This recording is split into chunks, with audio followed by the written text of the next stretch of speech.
જય શ્રી કૃષ્ણ વૈષ્ણવો। આજના સત્સંગમાં આપણે ગિરિરાજજીની ભીતર શ્રી યુગલ સ્વરૂપ સદા વિહાર કરે છે અને ગિરિરાજજી ઉપરના 12 નિકુંજ અને 6 ઋતુની વાત કરીશું। શ્રી ગિરિરાજજીની ભીતર 12 નિકુંજો છે, તેમાં શ્રી ઠાકોરજી અને શ્રી સ્વામિનીજી સદા બિરાજે છે। બધા ગોપીજનો રાત દિવસ તેમની સેવા કરે છે।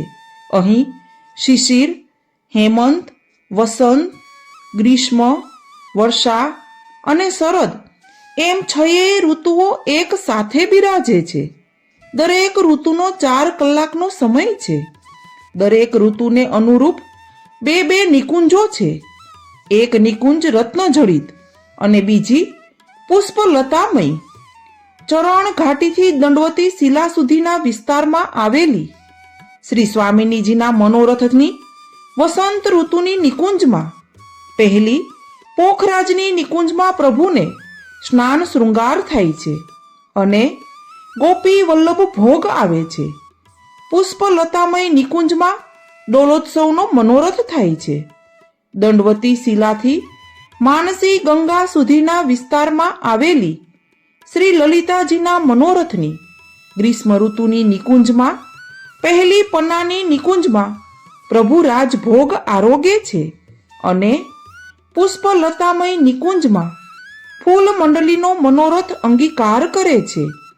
માનસી ગંગાથી શ્રીકુંડ સુધીના વિસ્તારમાં આવેલી શ્રી વિશાખાજીના મનોરથની વર્ષા ઋતુની નિકુંજમાં પહેલી માણેકની નિકુંજમાં પ્રભુને ઉત્થાપન ભોગ આવે છે। પુષ્પલતામય નિકુંજમાં હિંડોળે ઝૂલે છે।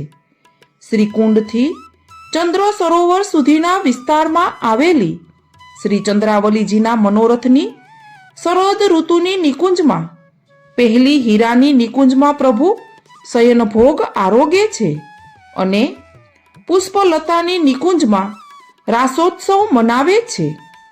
ચંદ્ર સરોવરથી આન્યોર સુધીના વિસ્તારમાં આવેલી શ્રી યમુનાજીના મનોરથની હેમંત ઋતુની નિકુંજમાં પ્રથમ લહેરિયાદાર મીનાની નિકુંજમાં અનોસરમાં કુંવારાનો ભોગ આવે છે અને પુષ્પલતાની નિકુંજમાં જાગરણ ઉત્સવ થાય છે।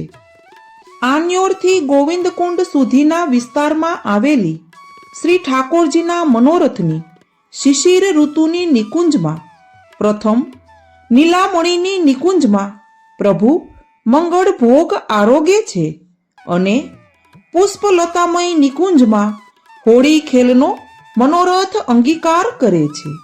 આમ શ્રી ગિરિરાજજીની ભીતર શ્રી યુગલ સ્વરૂપ સદા વિહાર કરે છે। શ્રી ઠાકોરજી કૃપા કરીને દિવ્ય દ્રષ્ટિ આપે તેને જ આ અલૌકિક દર્શન થાય છે। તો વૈષ્ણવો, આપણા પર પણ શ્રી વલ્લભની કૃપા થાય અને આપણે જ્યારે ગિરિરાજજી જઈએ ત્યારે આપણને પણ આવા અલૌકિક યુગલ સ્વરૂપના દર્શન થાય। જો વિડીયો ગમ્યો હોય તો કમેન્ટ બોક્સમાં જય શ્રી કૃષ્ણ અવશ્ય લખજો અને લાઈક અને શેર કરી દેજો।